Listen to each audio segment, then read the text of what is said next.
Ya. Kiam Hee, selamat Gong Sivat Chai, selamat ulang tahun, selamat hari tahun baru Imlek. Gong Sivat Chai, semoga kalian semua makin makmur. Itu bukan selamat tahun baru loh, itu artinya. Semoga kalian makin makmur. Artinya begitu. Baik, saudara-saudara. Dan seharusnya kalau Imlek ini tidak boleh pakai putih ini warna kematian. Tidak boleh. Ini warna kematian menurut budaya tradisi Tionghoa. Ini loh yang warna kebahagiaan. Nah, ini yang gede loh. Ini yang saya pakai tadi ini warna merah ini. Itu warna kebahagiaan. Baik, saudara. Apa kabar hari ini? Luar biasa. Puji Tuhan. Kita akan membaca, ini tanggal berapa ini? Tanggal 22. Bacaan kita dari Efesus pasal yang keempat. Ada tamu baru ya? Oh, Pak Yosef, selamat datang. Bapak dari mana, Pak? Dari Tangerang, Pak. Oh, dari Tangerang. Bagaimana tahu kita di sini? Dari Kursol, Pak. Dari Kursol. Oke. Baik. Efesus pasal 4 ayat yang ke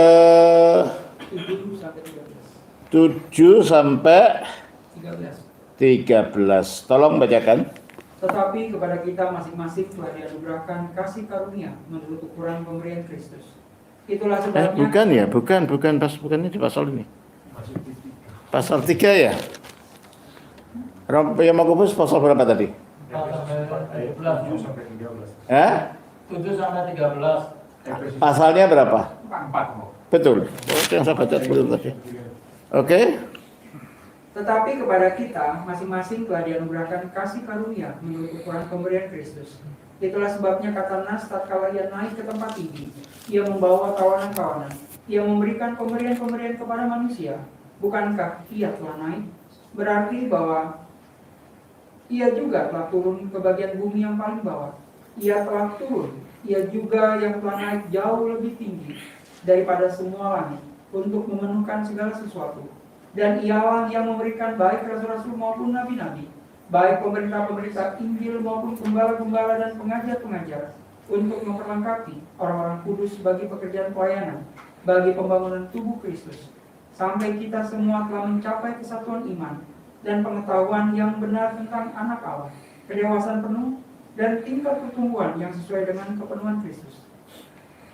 Terima kasih. Injilnya dari Matius 4 ayat yang ke-12 sampai 17 ya? Iya. Oke.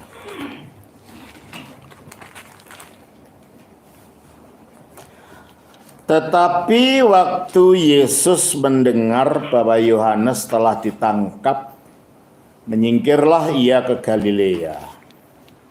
Ia meninggalkan Nazaret dan diam di Kapernaum di tepi danau, di daerah Zebulon dan Naftali. Supaya genaplah firman yang disampaikan oleh Nabi Yesaya, tanah Zebulon dan Naftali, jalan ke laut, daerah seberang sungai Yordan, Galilea, wilayah bangsa-bangsa lain. Bangsa yang diam dalam kegelapan telah melihat terang yang besar, dan bagi mereka yang diam di negeri yang dinaungi maut, telah terbit terang. Sejak waktu itulah Yesus memberitakan, bertobatlah sebab kerajaan surga sudah dekat. Demikian sabda Tuhan. Kita dikunjungi dengan beberapa macam di masyarakat peristiwa-peristiwa bahagia. Natal, Epifani. Nah, sekarang secara umum kita dikunjungi hari bahagia sosial. hari raya Imlek. Itu juga kebahagiaan kan? Nah, di dalam peristiwa bahagia ini, kunjungan-kunjungan peristiwa bahagia ini, tidak ada kunjungan yang lebih membahagiakan daripada kunjungan Kristus kepada umat di Galilea ini. Galilea adalah provinsi sebelah utara dari tanah Israel. Nazaret itu di Galilea, Kapernaum itu di Galilea, ya. Di sini dikatakan, tetapi waktu Yesus mendengar bahwa Yohanes telah ditangkap. Ditangkap siapa? Ditangkap Herodes. Karena apa? Karena ia berani mengkritik perbuatan dosa di mana dia melakukan selingkuh dengan saudari iparnya sendiri. Akhirnya dia tidak takut kalau Herodes Archelaus ini, anaknya Herodes Agung, itu mengambil istri dari saudaranya, Filipus. Ya kelihatannya wanitanya wanita jahat. Dan kelihatannya Herodes ini begitu cinta sama wanita ini. Sampai akhirnya sedemikian rupa cintanya. Ketika Herodes ulang tahun, nah dia menjebak Herodes supaya tunduk kepada keinginan dia. Dengan menyuruh anaknya untuk menari di depan orang banyak. Terpesona dengan tarian daripada anak tirinya ini. Dia ngomong tanpa pikir. Apa yang kau minta, bahkan separuh dari kerajaanku pun akan kuberikan. Kita belajar kalau begitu. Sebelum ngomong pikir dulu. Sebab kalau sudah ngomong, tidak bisa ditarik omongan itu. Dan itu membahayakan seperti Herodes. Akhirnya si putri ini Salome ya namanya ya. Datang kepada ibunya. Mama, ini papa ini memberi janji kalau minta apapun bahkan separuh dari kerajaannya akan diberikan. Minta apa mama? Minta kepala Yohanes Pembaptis di atas dulang. Ini ceritanya dalam Matius 14, nanti baca sendiri. Minta kepala Yohanes Pembaptis yang waktu itu sudah ditangkap, supaya dipenggal, ditaruh di atas dulang. Padahal hati nuraninya menyadari bahwa Yohanes ini seorang nabi, seorang suci, dan dia tahu dirinya salah. Tapi dia telah terjebak oleh sumpahnya sendiri. Dia telah terjebak oleh omongannya yang tanpa pikir, sehingga tidak bisa berbuat apa-apa. Dia harus menuruti keinginan istri, atau keinginan selingkuhannya ini. Kepala Yohanes dipotong, ditaruh di atas dulang, diberikan kepada dia. Sebelum kejadian inilah Yesus menyingkir ke Galilea. Ya. Tetapi waktu Yesus mendengar bahwa Yesus telah ditangkap sudah, dibunuh belum. Menyingkirlah ia ke Galilea. Kenapa menyingkir? Ya mungkin nanti diimplikasikan bahwa ini komplotan gitu loh. Komplotan melawan kerajaan. Padahal Yesus belum selesai tugasnya, bukan dia takut. Dia rela mati kalau tugasnya sudah selesai. Kan belum selesai. Maka dia menyingkir ke Galilea. Tadinya berarti di mana? Di Yudea. Dekat Yerusalem. Yudea adalah provinsi sebelah selatan, di mana kota Yerusalem ada. Ia meninggalkan Nazaret. Nazaret itu kota di Galilea tapi di atas bukit. tempat di mana dia dibesarkan waktu kecil. Dan diam di Kapernaum. Kapernaum itu kota di lembah di pinggir Danau Galilea, di mana sekarang masih ada tempatnya itu. Di situ ada satu gereja Ortodoks yang kubahnya warnanya merah. Kalau saudara pergi ke Israel akan tahu gereja itu. Ya.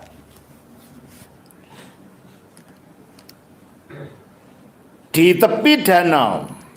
Danau mana? Ya satu-satunya danau di Israel ya Danau Galilea, Danau Tiberias, dan itu namanya banyak itu ya danau itu, kan ada danau yang lain.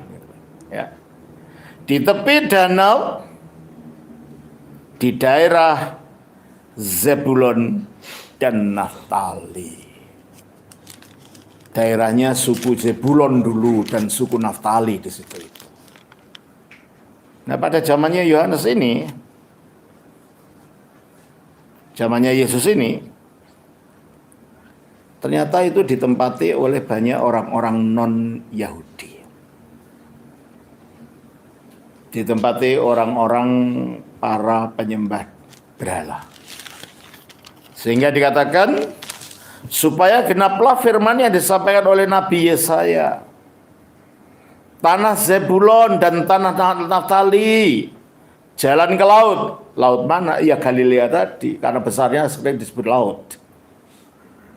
Ya, jalan ke laut, daerah seberang Yordan, Galilea, wilayah bangsa-bangsa lain. Jadi di situ memang ditempati oleh bangsa-bangsa lain. Nah, bangsa lain ini dicirikan apa? Bangsa yang diam dalam kegelapan.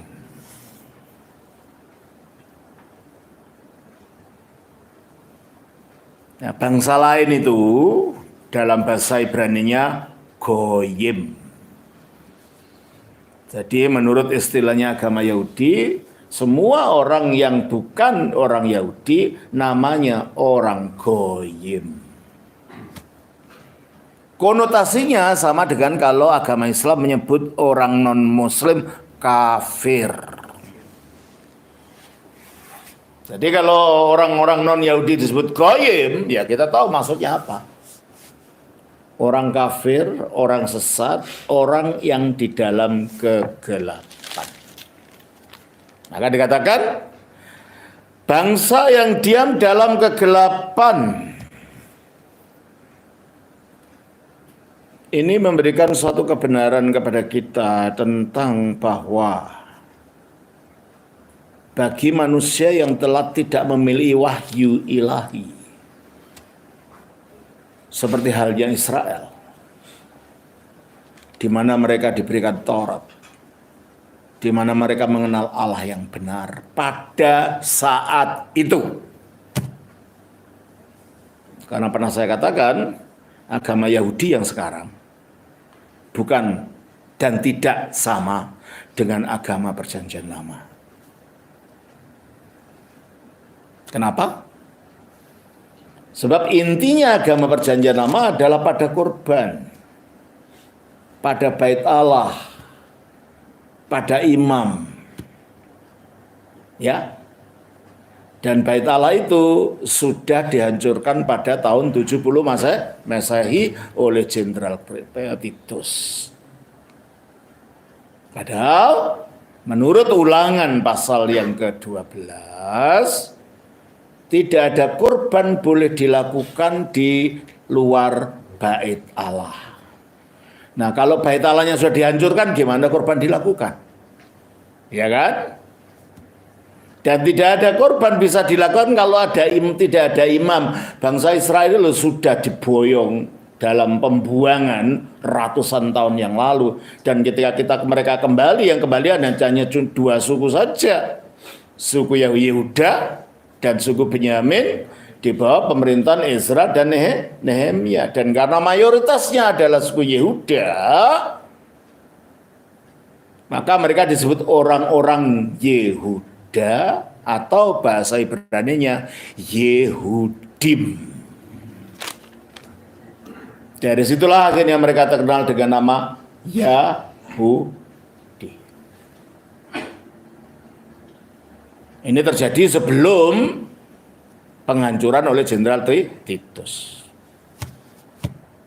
Nah, setelah penghancuran dari Jenderal Titus, mereka sama sekali imam tidak, akhirnya karena yang datang kebanyakan adalah suku Yehuda, padahal imam itu adalah harus suku apa? Suku Lewi. Sulit mencari imam.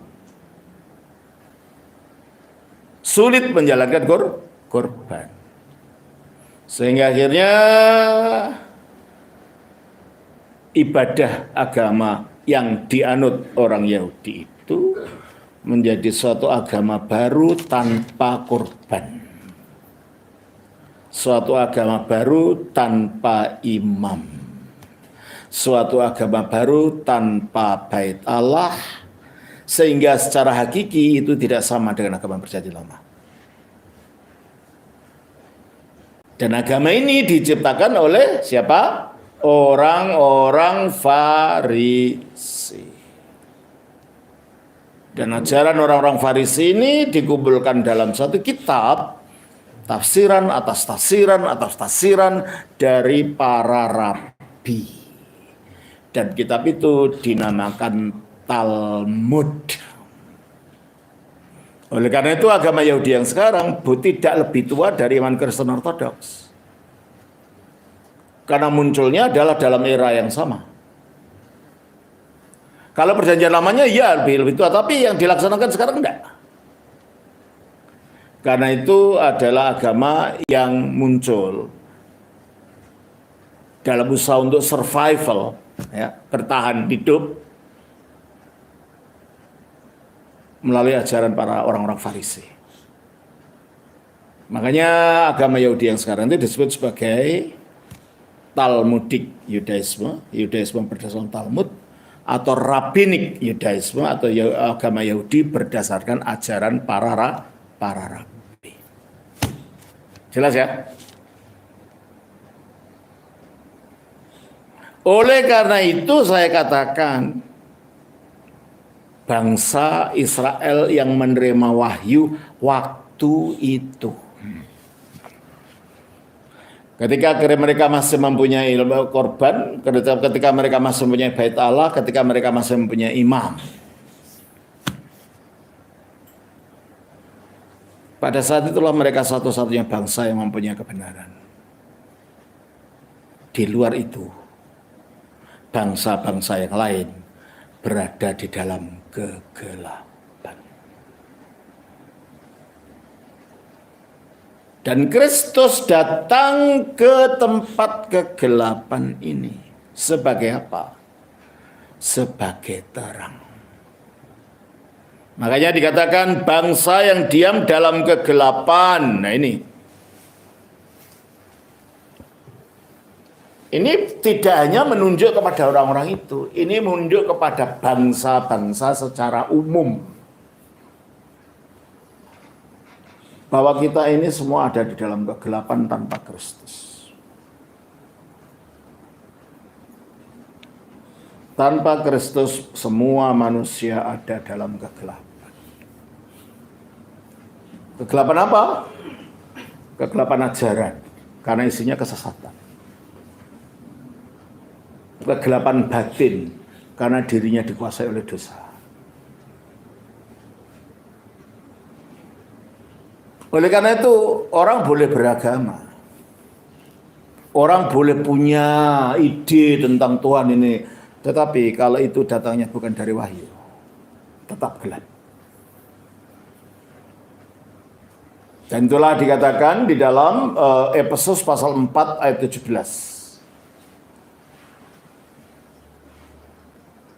Sebab itu, kukatakan dan kutegaskan ini kepadamu di dalam Tuhan. Jangan hidup lagi sama seperti orang-orang yang tidak mengenal Allah. Oke, jangan hidup lagi sama dengan orang-orang yang tak mengenal Allah, yang dengan pikirannya yang sia-sia. Dengan pikirannya yang sia-sia, terus dan pengertiannya yang gelap. Pengertiannya yang gelap. Karena dosa.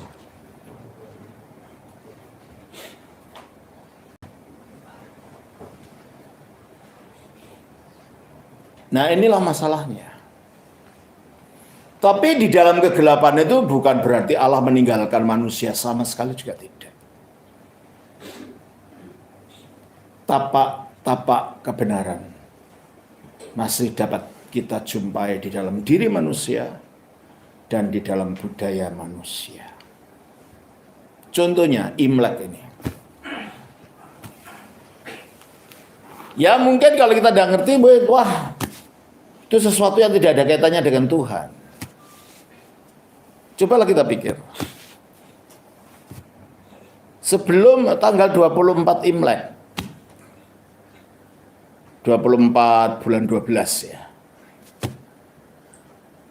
Itu apa yang dilakukan oleh saudara-saudara kita yang merayakan Imlek? Melakukan bersih-bersih di rumah, terutama akan memperhatikan pada dewa dapur. Mengapa? Karena pada saat itu adalah saatnya dewa dapur untuk kembali kepada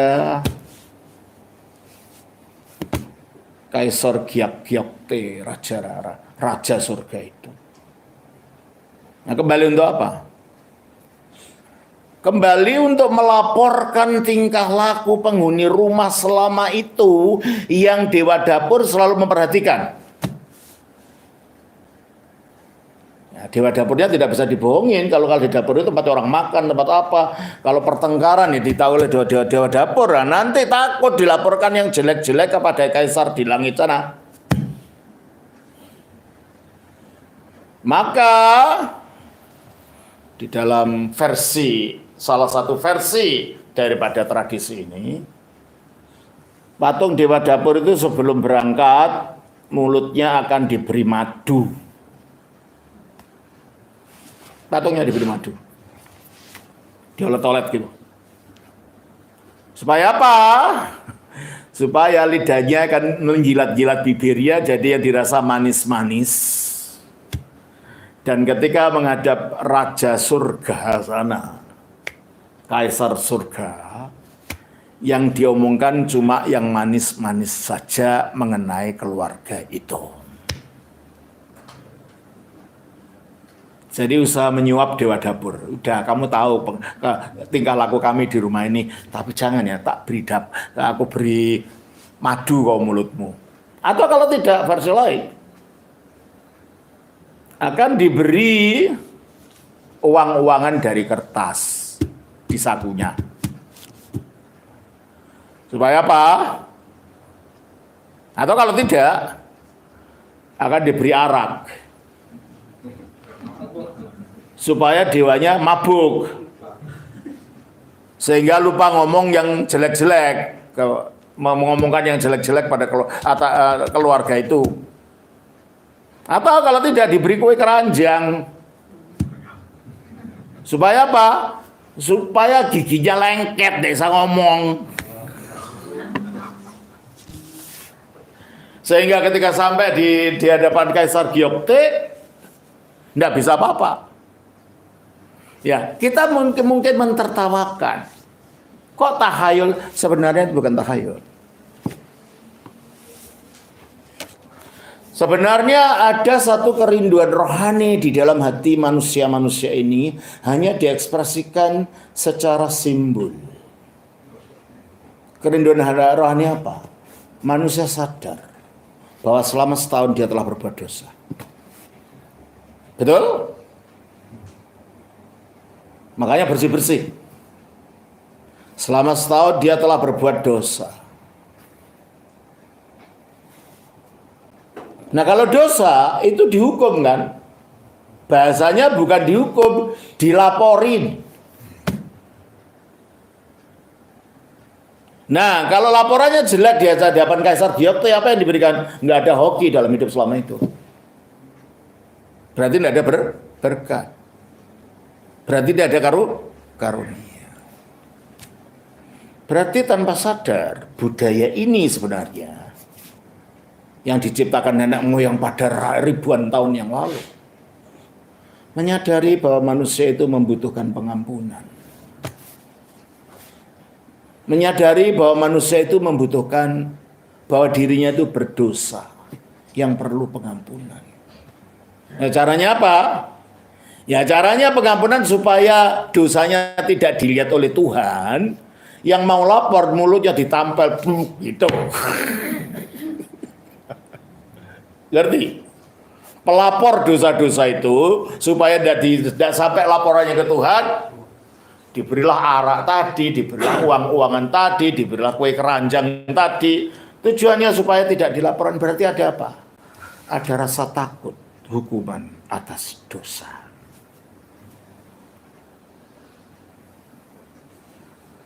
Berarti kalau gitu di dalam yang kita katakan kegelapan, yang kita katakan sebagai tahayul, sebenarnya ada kebenaran rohani yang diekspresikan secara budaya. Yaitu manusia merasa dirinya berdosa, dan manusia takut akan penghukuman, dan manusia menginginkan pengampunan. Sebenarnya itu maknanya.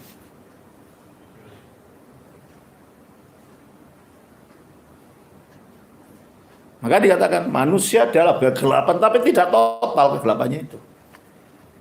Masih ada tapak-tapak kebenaran. Dan Imlek itu adalah salah satu bentuk tapak-tapak kebenaran yang kita lihat masih tersisa di dalam batin dan rohani bangsa Tionghoa kuno dan yang sampai sekarang tetap dipertahankan. Nah, tapi kenapa kalau Imlek pakai warna merah? Nah, makanya saya juga pakai baju merah di dalam saya tutupi. Nanti saya tunjukkan.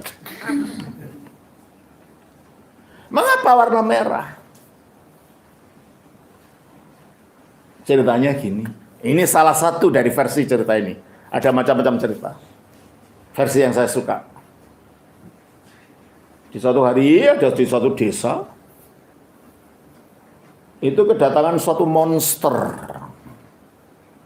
Monster namanya Nien. Yang suka makan binatang-binatang di tempat itu, bahkan anak-anak dimakan, manusia dimakan. Sebenarnya Nien itu artinya tahun. Ya kan? Sin Nien Kuaile. Selamat tahun baru. Nien, sin itu baru. Sinian Kuaile itu ucapan untuk Natal, untuk Imlek. Di samping Gongsi Wajai ada beberapa macam ucapan. Nah, Nian ini gambaran kesadaran budaya dari kesadaran batin. Bahwa Nian itu akan makan kehidupan. Setiap hari kita digerogoti oleh tahun. Betul? Nian ini monster digambarkan karena semua orang takut akan kematian. Ketika Nian ini datang, dia akan makan orang, makan semua. Kita digerogoti oleh tahun. Nah, suatu hari ada seorang petapa tua datang ke gunung itu, ke kampung itu. Dia ingin menolong orang-orang ini, orang-orang kampung ini supaya Niennya pergi. Apa yang dilakukan? Yang dilakukan di situ dia memakai baju merah dengan lampu di situ. Ternyata si Nian ini takut dengan warna merah. Melihat warna merah, dia ketakutan, dia menyingkir. Dan bukan hanya itu. Dengan menyingkir itu ternyata tiba-tiba ada sesuatu yang jatuh, buang bambu-bambu jatuh. Dia ketakutan, rupanya Nian ini takut sama warna merah, sama suara keras. Sejak saat itulah warna merah digunakan untuk ngusir Nian. Sejak saat itulah suara keras, petasan, dar, dor, dar, itu digunakan untuk mengusir Nian. Jadi petasan itu bukan mainan, itu cara menurut tradisi ngusir setan. Dan juga ada versi yang lain.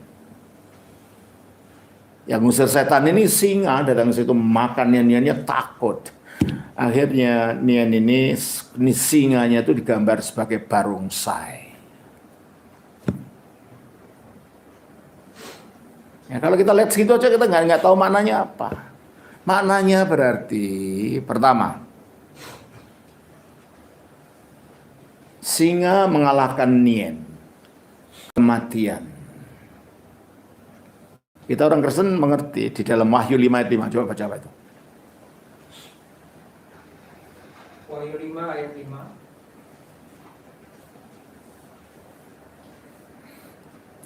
Lalu berkatalah seorang dari tua-tua itu kepadaku, jangan kau menangis. Sesungguhnya singa dari suku Yehuda, yaitu tunas Daud, telah menang. Sehingga ia Singa yang mengalahkan Nian itu bisa kita simpulkan dalam pemahaman Kristen sebagai singa dari suku Yehuda yang telah mengalahkan iblis. Makanya di dalam bukunya C.S. Lewis, yang apa nama bukunya itu? Ada buku apa? Apa? Enggak, bukan itu. Itu ada cerita anak-anak, dibaca cerita anak-anak. Narnia ya.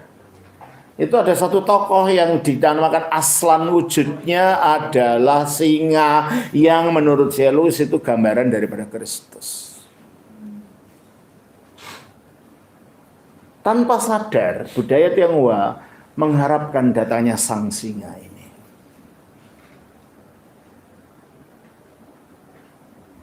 Digambarkan ada barongsai sana sini.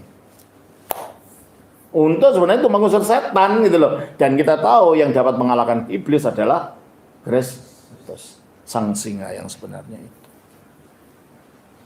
Jadi kalau kita pun yang merayakan budaya Imlek, kita dapat mengertinya itu sebagai simbol nubuatan secara budaya. Kita tidak merayakan tahayulnya. Kita merayakan makna rohaninya. Warna merah apa? Kok bisa mengalahkan tuh? Darah itu. Betul. Darah Kristus yang oleh kematiannya mengalahkan iblis dan kuasa kegelapan menurut Ibrani 2:14. Petasan apa itu? Ledakan ketika dia bangkit dari kematian. Nah, dengan demikian ketika kita mau merayakan Imlek pun di pikiran kita tidak melihat tahayulnya atau mitologinya. Kita melihat makna rohani apa sih sebenarnya yang dimunculkan oleh hati nurani budaya bangsa Tionghoa sejak zaman purba itu. Hati nurani budaya dan hati nurani rohani yang ada di dalamnya itu sebenarnya adalah merupakan persiapan bangsa Tionghoa untuk dapat mengerti ternyata untuk kamu supaya tidak dimarahi oleh Tuhan mendapat pengampunan bukan dengan jalan mulutnya dewa dapur diberi madu atau apa. Ada pengampunan yang sesungguhnya. Bukan petasan, ada kebangkitan yang mengejutkan. Bukan warna merah dalam hati baju, tetapi darah yang tercurah bagi pengampunanmu. Bukan barongsai, tapi singa dari Yehuda yang telah mengalahkan itu. Nah ini. Jadi kalau saya dikatakan bahwa seluruh dunia berada di dalam kegelapan, tidak total. Hanya kita bisa membaca tidak gitu loh. Dalam sejarah budaya itu ada simbol-simbolnya. Terutama kita orang Asia itu. Orang Jawa juga banyak simbolnya. Semuanya seperti jadi pengantin saja orang Jawa. Di dalam tradisi tertentu. Kenapa di bawah tempat duduknya pengantin itu diberi alang-alang, diberi daun pohon keluih. Kenapa? Supaya tidak ada halangan dan semuanya luweh-luweh artinya lebih-lebih. Itu Itu cara memang budaya-budaya tradisional mengekspresikan makna-makna kebenaran, termasuk di dalam budaya Tionghoa, di dalam budaya Imlek ini. Nah, kalau Kristus datang pada kegelapan, yang itu kita anggap kegelapan, maka dengan kita memahami budaya ini sebagai suatu nubuat yang diberikan oleh Allah, di luar nubuat yang jelas dari kitab suci, maka Kristus datang pada kegelapan ini. Maka tidak ada salahnya kita orang Kristen menghormati Imlek, tapi dimaknai dengan makna yang seharusnya. Bukan dengan jalan membersihkan patung-patung, enggak, bukan itu. Membersihkan diri, membersihkan batin. Kristus datang untuk itu. Bangsa yang diam dalam kegelapan telah melihat terang yang besar. Kristus itu terang yang besar yang datang di dalam kegelapan kehidupan kita. Semoga Imlek ini menjadi sarana bagi saudara-saudara yang melaksanakan, merayakan, membuka diri untuk menerima terang yang besar ini. Sebab penggenapan dari makna simbolis dari Imlek ini hanya dapat ditemukan di dalam Yesus Kristus. Penggenapan daripada makna Imlek ini hanya dapat ditemukan di dalam Yesus Kristus.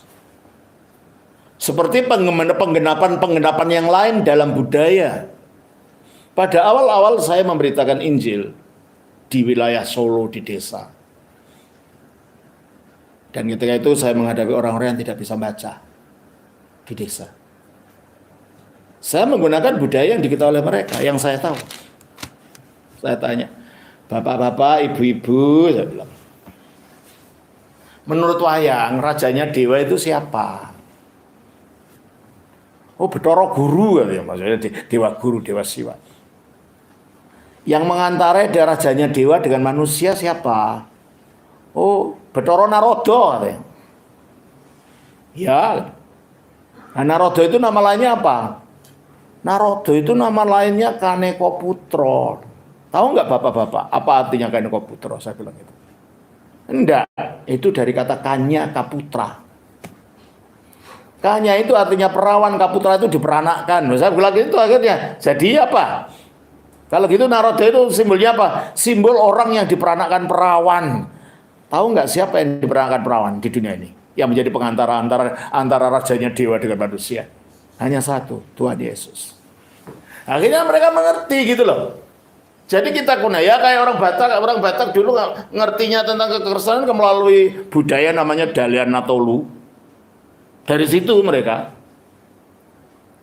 Jadi kita jangan anti budaya. Budaya itu mempunyai makna dalam sebagai jembatan tentang Injil, dan semuanya itu akan digenapi di dalam Injil. Kalau kita mencari orang yang anti budaya, pertama, orang itu tidak bisa membaca tanda-tanda yang Allah berikan di dalam kehidupan sekitarnya.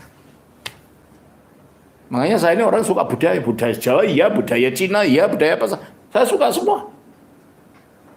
Saya pahami semua. Kenapa? Di situ memberikan kekayaan kepada kita untuk melihat kehidupan ini. Ya, saya coba cari saudara yang menghayati budaya apa, cari nanti pasti ada itu. Titik-titik karena apa? Kristuslah yang memberi terang kepada semua manusia. Yohanes 1 ayat 9. Yohanes 1 ayat 9.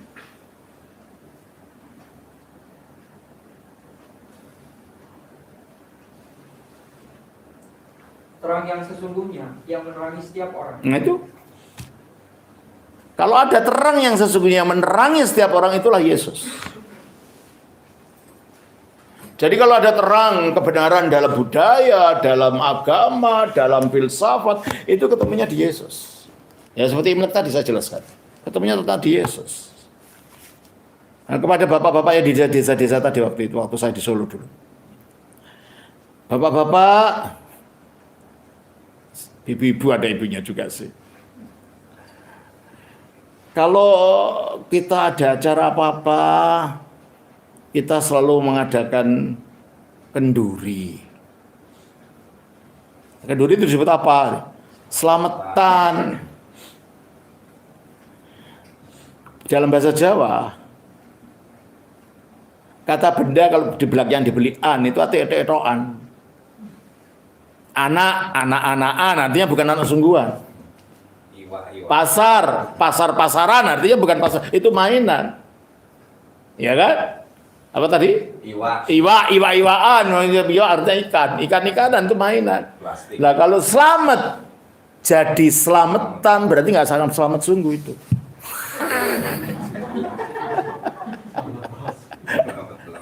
Saya bilang nggak bahasa bapak-bapak waktu itu.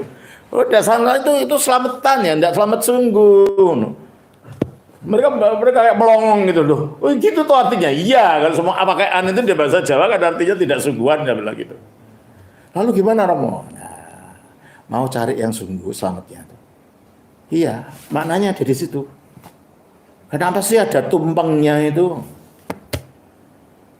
Tumpeng itu lambang gunung. Nah, kenapa? Di dalam tumpeng itu ada ada ayam, ada apa, itu lambang simbol kurban.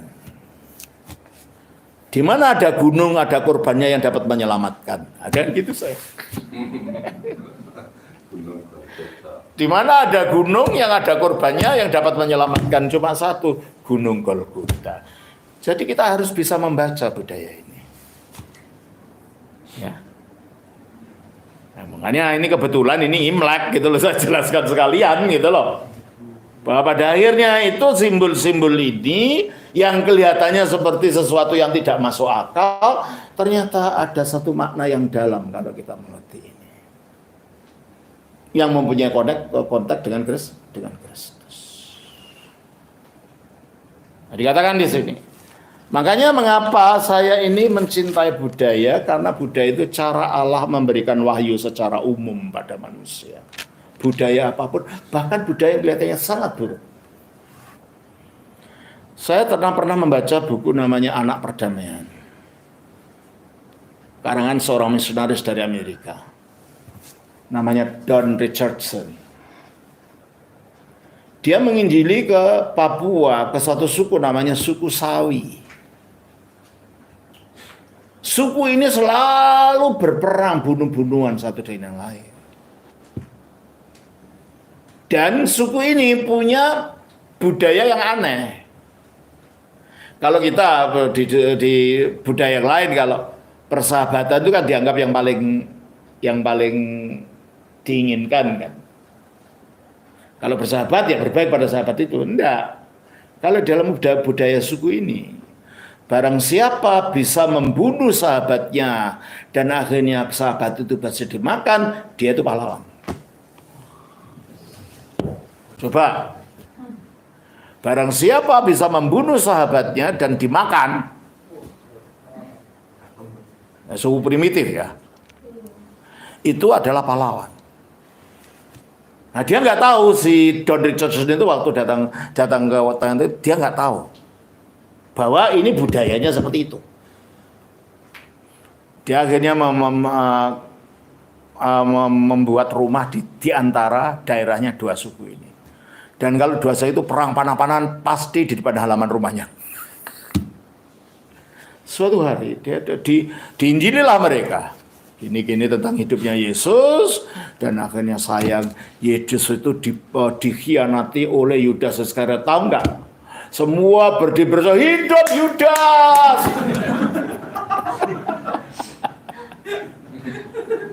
Coba, dalam budaya yang kelihatannya rusak ini, seolah-olah tidak ada wahyu di sana.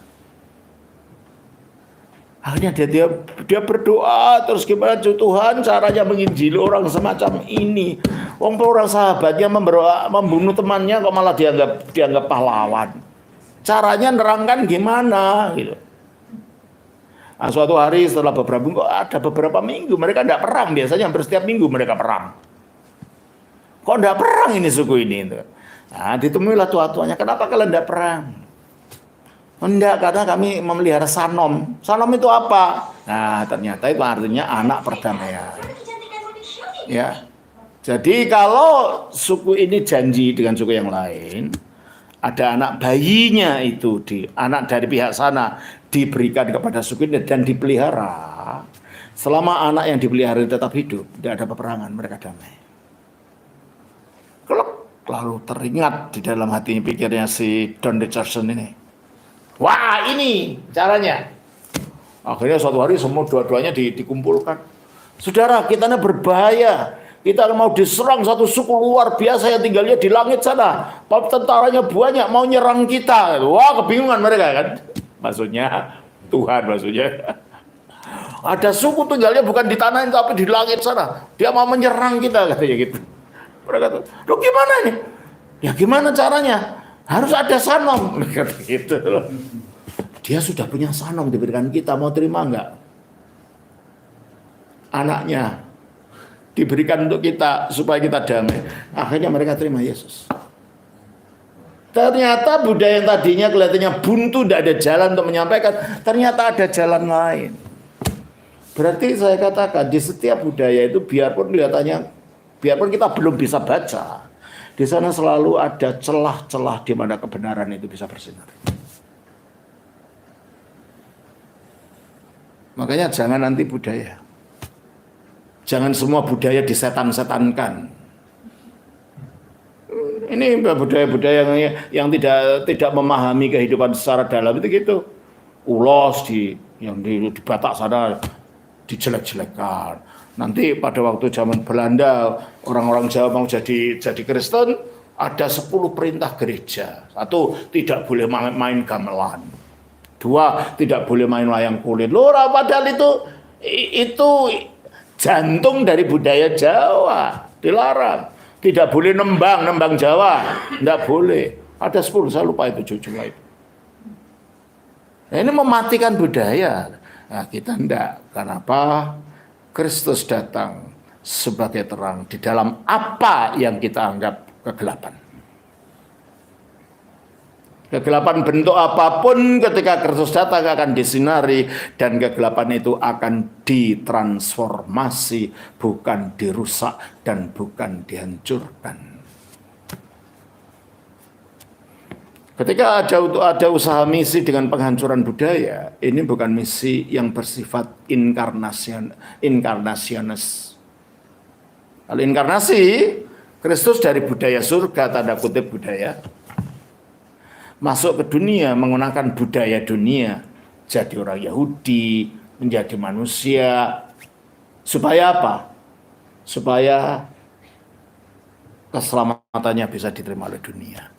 Nah, prinsip ini harus dipakai di dalam setiap misi. Oleh karena itu dari awal kenapa ketika saya membawa iman ortodoks ini ke Indonesia dan ketika saya mendaftarkan gereja ini ke pemerintah, saya tidak mengatakan gereja ortodoks Yunani di Indonesia, gereja ortodoks Rusia di Indonesia, gereja ortodoks Antioquia di Indonesia, enggak. Gereja ortodoks Indonesia, karena kalau orang Rusia bisa jadi ortodoks sebagai orang Rusia meskipun dapat Injilnya dari orang Yunani. Orang Serbia tetap menjadi bangsa Serbia, mendapat Injilnya juga dari orang Yunani. Kenapa orang Indonesia tidak boleh menggunakan budayanya untuk mengekspresikan Injil itu? Why not?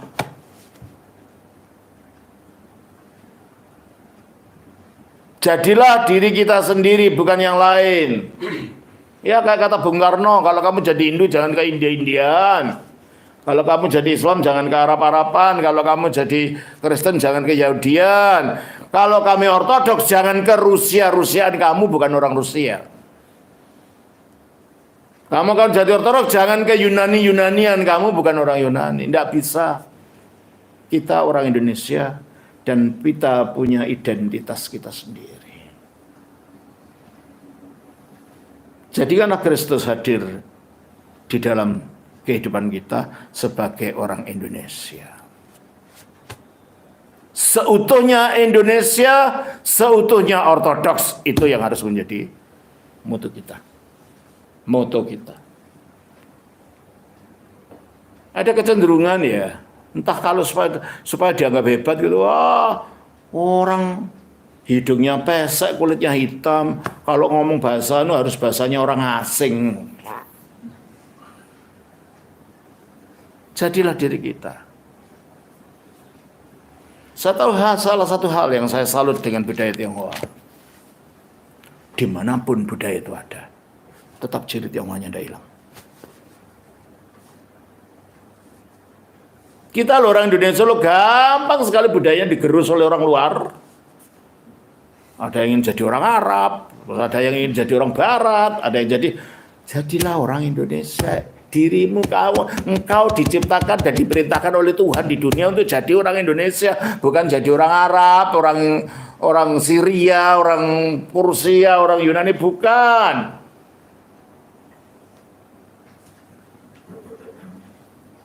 Jika Kristus kita hadirkan, Dia akan menerangi semua apa yang tadinya seperti gelap seperti itu. Siapa itu? Bangsa Sawi, suku bangsa Sawi tadi.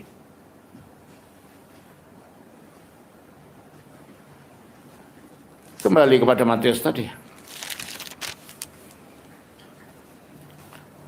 Bangsa yang diam dalam kegelapan telah melihat terang yang besar. Dan bagi mereka yang diam di negeri yang dinaungi maut. Jadi kalau gitu manusia itu di luar Kristus, itu ada dalam kegelapan, ada dalam naungan maut. Jadi seolah-olah di atas kita itu dinaungi awan, tapi awan ini awan maut. Sehingga awan itu kapan saja bisa menjatuhi masing-masing orang, maka kita mati. Kematian itu menggelayuti kepala kita di atas kita. Kegelapan dan kematian. Kristus datang sebagai firman yang mengatakan, akulah terang dunia. Yang menghilangkan gelap tadi. Kristus datang sebagai yang mengatakan, akulah kebangkitan dan hidup yang akan menghancurkan kematian tadi. Ketika Kristus kita taruh di tengah-tengah jantung budaya, jantung kehidupan, jantung masyarakat, jantung keluarga, maka terang dan hidup ini yang akan diciptakan dan dimunculkan. Terang yang besar, dan bagi yang berdiam di negeri yang dinaungi maut, telah terbit terang. Sejak waktu itulah Yesus memberitakan, bertobatlah sebab kerajaan surga sudah dekat. Hanya syaratnya kalau mau menerima terang tadi, tobat. Itu syaratnya. Tobat itu bahasa Arab yang berasal dari bahasa Ibrani tesubah. Dan kata tesubah itu dari akar kata sub SUB, artinya berbalik jalan. Jadi orang bertobat itu memberbalik jalan hidupnya, tadinya kepada ego dan diri, sekarang kepada Tuhan. Tadinya kepada dosa jalannya, sekarang kepada kebenaran. Tadinya kepada hidup tidak karu-karuan, sekarang kepada ketaatan. Bertobat bukan yang sekedar mengakui dalam keuangan dosa. Romo, saya tadi sudah gini-gini, sudah itu keluar berdosa lagi. Enggak. Itu bukan bertobat, itu mempermainkan pertobatan. Bertobat itu harus ada penyesalan dan ada tekad untuk berbuat, untuk berubah.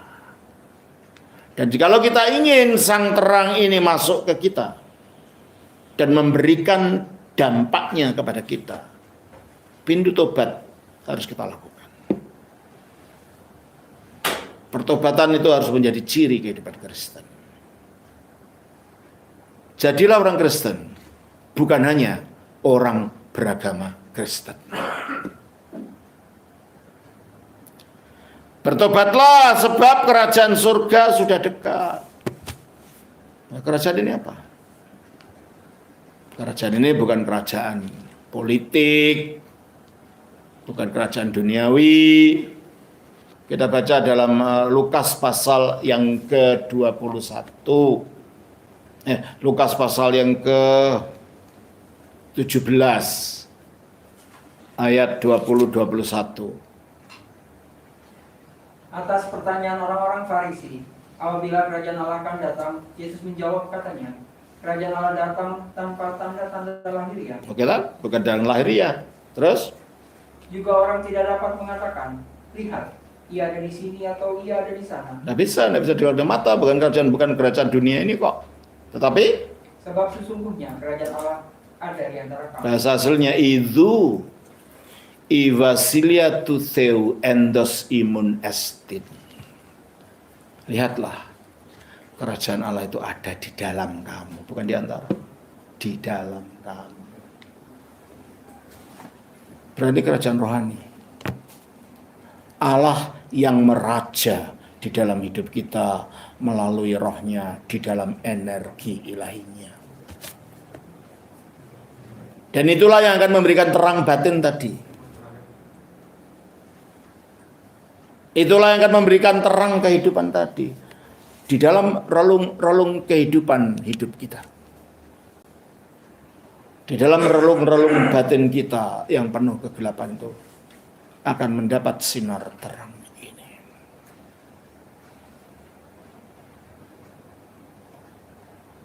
Oleh karena itu dikatakan dalam bacaan kita selanjutnya dari epistol tadi.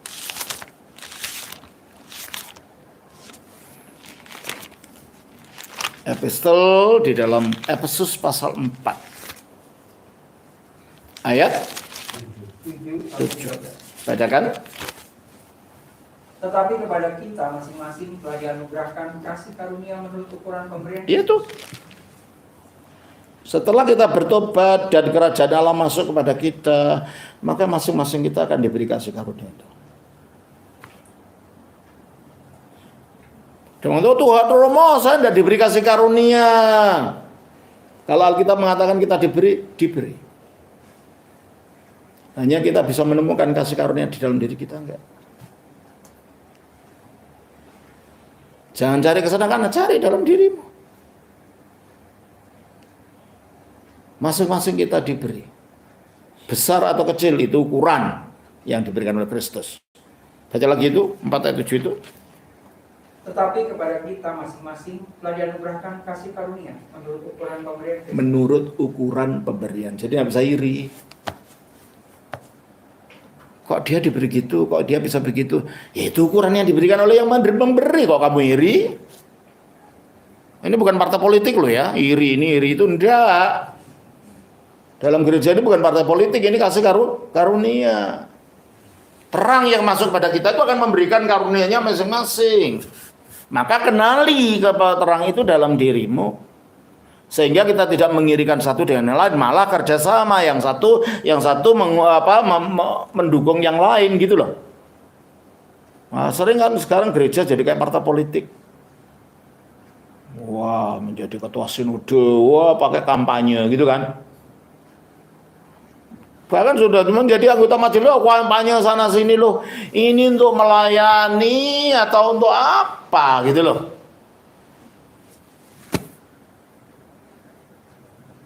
Kita harus rela karena masing-masing kita mempunyai karunia sendiri-sendiri. Terus ayat 8. Ayat 8. Itulah sebabnya kata Nas, tatkala ia naik ke tempat tinggi. Kapan dia naik ke tempat tinggi? Ya waktu naik ke surga, habis kebangkitan itu. Terus kan? Ia membawa tawanan. Siapa tawanan yang dikeluarkan dari pintu gerbang alam maut, seperti dikatakan dalam 1 Petrus pasal 3 ayat yang ke-18 itu. Terus Di samping membawa ini yang dari alam maut itu dibawa ke tempat tinggi, tawanan-tawanan ini, terus Ia memberikan pemberian-pemberian kepada manusia. ia juga mencurahkan pemberian-pemberian itu. Kristus memberikan terangnya, masuk sebagai terang dan memberikan pemberian-pemberian itu. Terus, Bukankah ia telah naik? ya, bukankah ia telah naik? Ya, naik ke surga kan? Terus, Berarti bahwa ia juga telah turun ke bagian bumi yang paling bawah. ya. Kalau naik kan tadinya turun. Berarti artinya dia pernah mati, pernah masuk ke dalam alam maut tadi. Untuk mengalahkan alam maut itu. Terus, Ia yang telah turun. Ia juga yang telah naik jauh lebih tinggi daripada semua langit untuk memenuhkan segala sesuatu. untuk memenuhkan segala sesuatu. Dan akhirnya dari kepenuhannya itu diberikan kepada gereja, pada orang-orang yang membuka hatinya dalam pertobatan. Sehingga karunia-karunia muncul macam-macam. Coba kita baca selanjutnya. Dan dialah yang memberikan baik rasul-rasul maupun nabi-nabi. Nah ini, dialah yang akhirnya memberi pemberian-pemberian dalam wujud karya-karya pelayanan. Rasul-rasul adalah orang-orang yang diberitakan memberitakan Injil di tempat yang Injil, ajaran rasuliah belum pernah diberitakan. Itulah rasul. Orang yang pertama kali datang memberitakan iman rasuliah yang belum pernah diberitakan, itulah rasul. Jadi sampai sekarang masih ada rasul, itu bukan hanya zaman dulu aja. Terus? Baik pemberita-pemberita Injil. Pemberita Injil. Pembicara itu semacam rasul, hanya terkait dengan gereja lokal. Kalau rasul itu secara at large, gitu, secara umum. Ya. Terus? Maupun gembala-gembala. Gembala-gembala dan pengajar-pengajar. Rasul dan nabi, tadi nabinya belum. Baca itu. Rasul-rasul dan nabi-nabi. Ya, dan dialah yang memberikan baik rasul-rasul maupun nabi-nabi. Nah itu belum tadi. Nabi itu apa? Nabi itu bukan jabatan ya. Sekarang ada orang pemulihan jabatan. Saya kaget waktu saya di Amerika. I am Prophet George. Saya kaget itu. Saya Nabi George itu. Nabi apaan? Ternyata ada aliran di kalangan karismatik yang katanya pemulihan jabatan. Nabi itu dipakai sebagai jenjang jabatan. Padahal tidak ada dalam gereja. Kalau kita lihat ada 3 jenjang jabatan yang menurut gereja, itu episkop, presbiter, diaken. Nabi bukan. Nabi itu pelayanan, karunia pelayanan, bukan jabatan. Rasul pun bukan. Pelayanan. Kita pasti punya banyak nabi, orang-orang yang mempunyai karunia sedemikian rupa. Kalau orang Jawa bilang, yang merusak durung minarah, mengetahui sebelum diberitahu. Banyak orang seperti itu. Saya sering ceritakan, yang sekarang siapa di Yunani ada beberapa. Yang baru saja diakui sebagai orang suci, Romo Paisius dari Yunani, Romo Efraim, Roma. Ada banyak, kita masih punya banyak orang-orang seperti itu di gereja Ortodoks. Ya kalau orang Jawa bilang orang sakti gitu loh. Ya, uang linue gitu kalau orang Jawa bilang. Kita banyak orang-orang seperti itu. Jadi ini bukan hanya jabatan buat gagah-gagahan. Wah di study ketemu orang, wah I am Prophet George.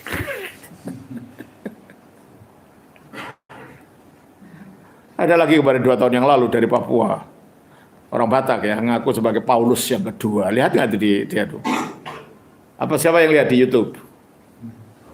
Ada saya Rasul Paulus yang kedua. Saya geleng-geleng kepala. Ini kasih ya, rumah itu dibohongin kayak gini-gini nih. Ya. Terus Nabi terus. Baik pemberita-pemberita Injil maupun gembala-gembala dan pengajar. Itu satu kata soalnya. Gembala pengajar. Maksudnya Romo itu. Yang mengembalakan dan mengajar. Nah tujuannya apa yang diberikan? Tujuannya apa yang diberikan? Ayat selanjutnya. Untuk memperlengkapi orang-orang kudus. Nah, untuk memperlengkapi orang-orang kudus. Orang kudus siapa di sini? Ya umat. Kalian umat ini diberi karunia tadi masing-masing, tetapi harus ada komandannya yang mengarahkan, dan itulah yang diberi karunia dalam gereja tadi. Romonya lakukan ini, lakukan itu, supaya tidak morat-marit. Untuk memperlengkapi orang-orang kudus bagi pekerjaan pelayanan. Bagi pekerjaan pelayanan. Jadi yang melayani siapa gitu? Ya umat, mencari jiwa. Kenapa? Karena Romo itu makin banyak umat yang makin tidak bisa keluar. Kerjanya banyak dalam gereja. Lah kalau semuanya Romo yang injili keluar sana, siapa ke pasar siapa? Ya kalian. Ibu-ibu menginjili ibu-ibu, kalau ada arisan atau PKK atau apa sana menjadi penginjil. Anak-anak dipersiapkan semua, ini harus mempunyai persiapan seperti itu. Makanya karena itu kita dalam gereja itu harus saling mengenal, supaya kalau kita bisa saling mendukung gitu loh. Dan ini butuh ini, itu butuh siap gitu. Makanya selalu saya tekankan, coba kalau orang baru disapa, ditanya. Ya. Tanya, Pak, dari mana asalnya, tinggalnya di mana, dicatat kalau perlu nomor teleponnya, supaya kalau ada apa-apa bisa dikunjungi. Jadi dengan demikian kita komunitas itu menjadi seperti saudara gitu loh.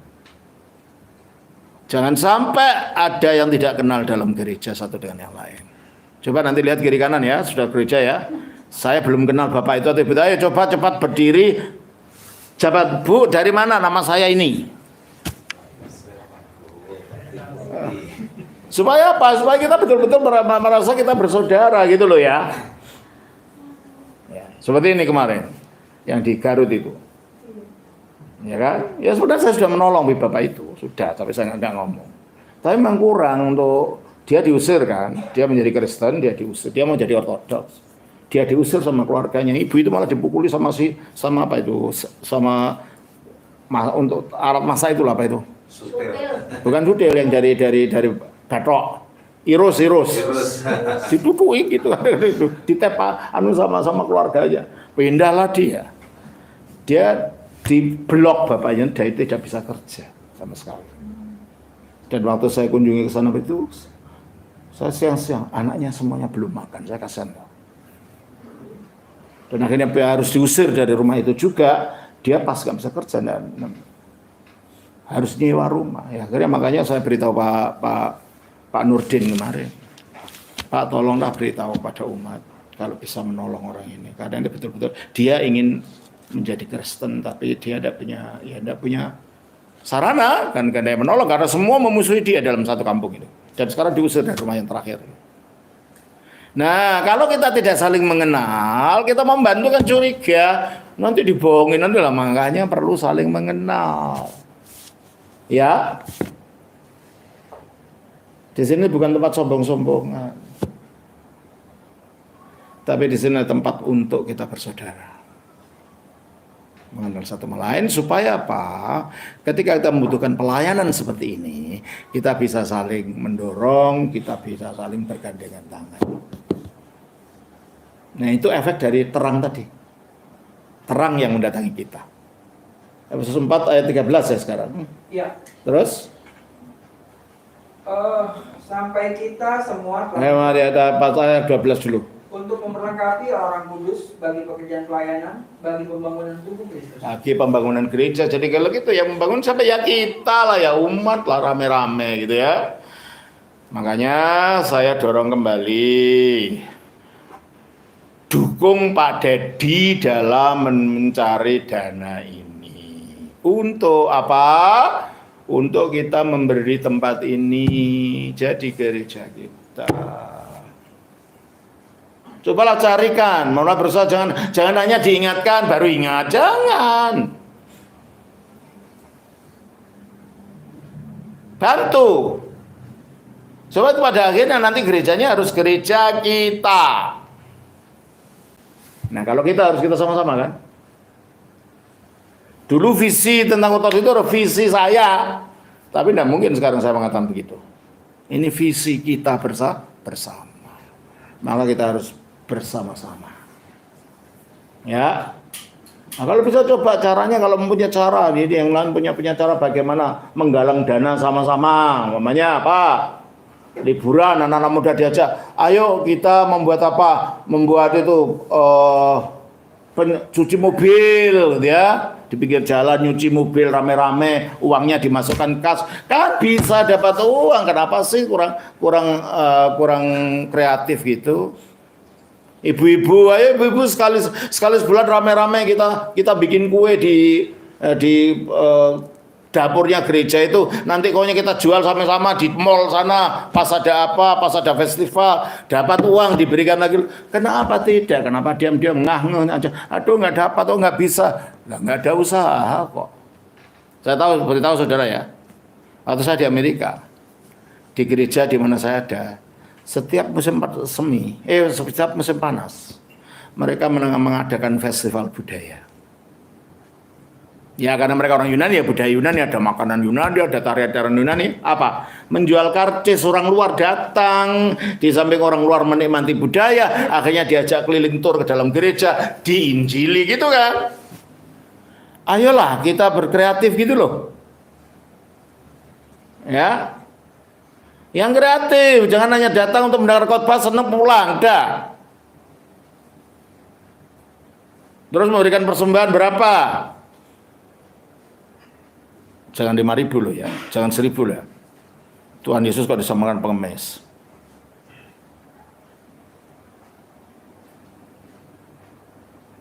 Tahu persembahan saudara bukan untuk saya, untuk gereja, untuk Tuhan Yesus. Saya ingin saudara-saudara dengan terang yang saudara terima ini, saudara makin aktif memberikan diri untuk Tuhan. Saudara makin bersungguh-sungguh untuk bersaudara satu dengan yang lain, untuk saling mengenal. Kiranya Imlek hari ini bukan saja kita nanti makan-makan. Udah ya, sudah makan-makan tadi sore. Oh, dia sudah di rumah. Kita di Padepokan nanti tanggal 28. Saya undang yang lain kalau mau datang. Kita mau makan-makan Imlek di tempat saya nanti. Ya. Untuk makan sama-sama.